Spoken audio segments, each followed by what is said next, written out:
The city lights always felt like a distant promise from my living room window, a warmth that never quite reached the quiet solitude of my house.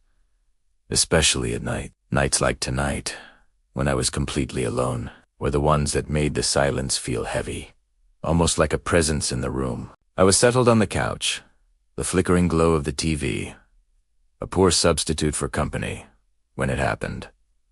The doorbell, it cut through the manufactured drama on the screen, sharp and unwelcome. My heart did that familiar little jump it always does when I'm alone.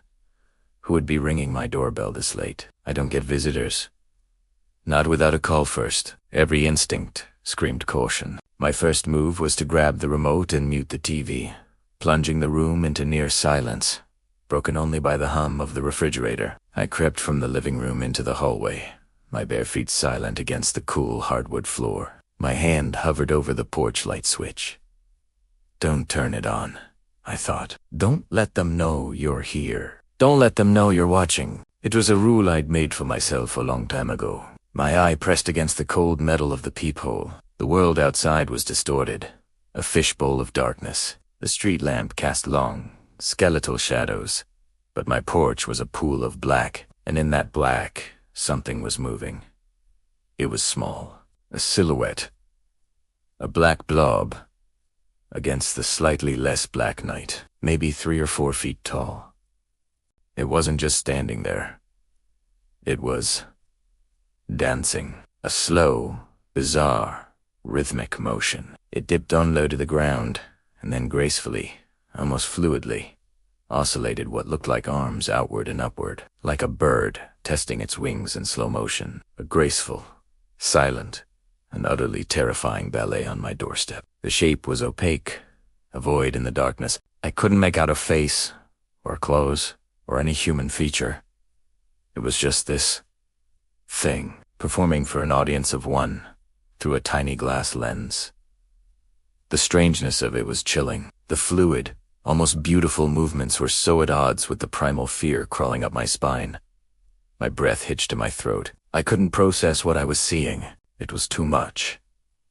The sheer wrongness of it all was overwhelming. I ripped my eye away from the peephole, stumbling back a step. My back hit the wall, and I squeezed my eyes shut, trying to erase the image. What was that? My mind raced through rational explanations.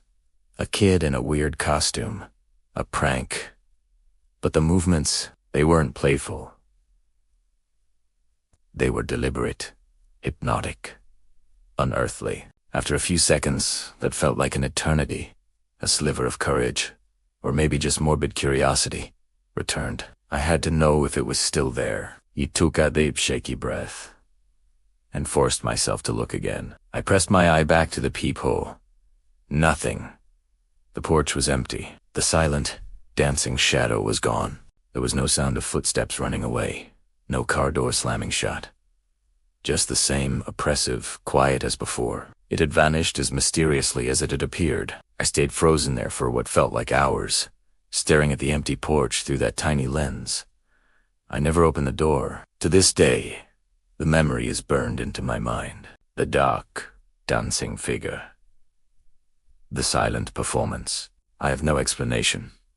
No idea what rang my doorbell that night. And sometimes, when I'm alone in the quiet, I can still see it in the back of my mind, dipping and swaying in the darkness. And I get the unnerving feeling that, whatever it was, it knows I was watching.